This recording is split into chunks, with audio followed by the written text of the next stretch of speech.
Hello, we're in front of RWE campus headquarters and corporate locations with or without hunger strike are not the easiest.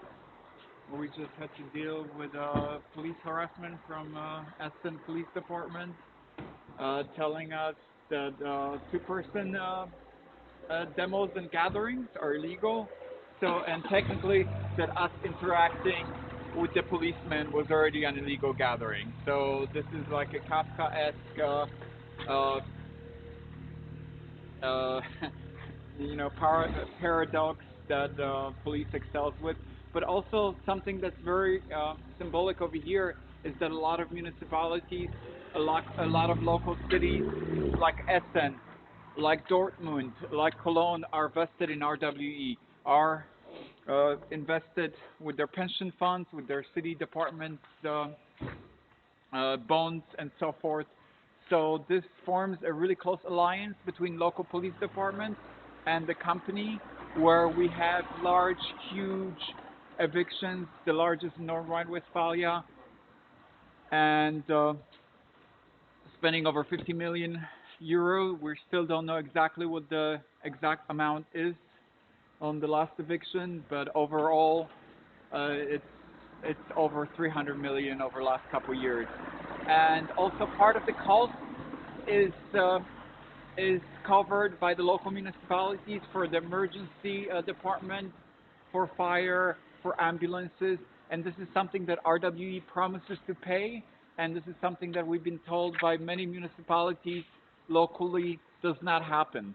So a lot of the local municipalities in Mersenich, in Mannheim when it used to exist, in Kerpen, are reluctant to back evictions now because they're left with quite a bit of the cost that this huge conglomerate doesn't cover. And it's a conglomerate that's losing money, that's like with the banking crisis, it's only the people on top that make a profit. The company itself has been losing money for the last several years, only making slight profit for the last 2 years due to huge astronomical government subsidies. And this is something that's not even from within already illogical capitalist quote unquote logic. It does not even function as far as the profit, the narrative is, because it's much more expensive than solar and wind generation is. So the only reason it can survive is because there's local government pressure, uh, repression, intimidation, like we just experienced over here for 45 minutes, where we've been trying to be convinced that having a simple sign with a spelled out hunger strike is legal. Then we were informed that this sign is misspelled. It is not. And then at the end, we were wished good appetite. So a little bit of law enforcement sarcasm and irony. But what it's really covering is how destructive it is, what's happening behind us, how it's endangering the whole future of the whole planet. The global fires, pumping of local water table, the stability of the local and regional and global ecosystems.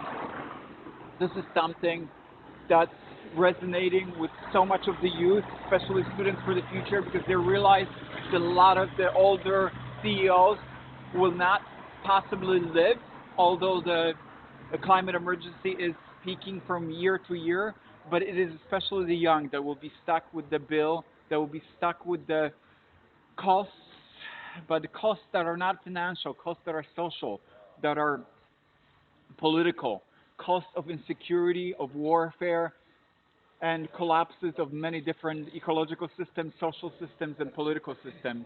This is future of global instability that's being brewed over here by RWE.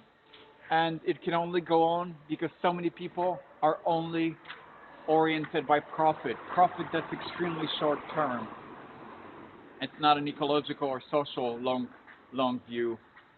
And people like not just myself, but many hundreds and thousands of people from the HambacherForst get attacked, get put in prisons for months under accusations of having attacked the secus, when very often we are being beat down and injured, hit by cars, having broken noses with long lists of wrists, back, and so forth. And yet it's the HambacherForst activists and many different other climate activists like Ende Gelände that become the scapegoats, that become the dangerous radicals and the eco quote unquote terrorists. And this is RWE, that's eco terrorist number one. RWE, eco terrorist number one.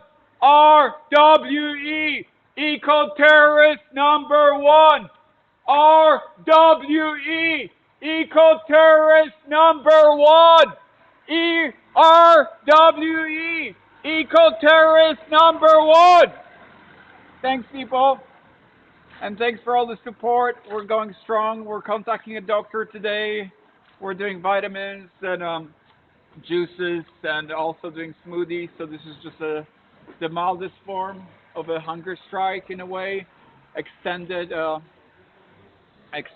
and what's called indefinite hunger strike. That's also been pioneered not just by IRA prisoners in the 80s, but also now by Turkish prisoners who are going for as long as 170 days. And this is who we want to extend solidarity to, people hunger striking in Turkish prisons,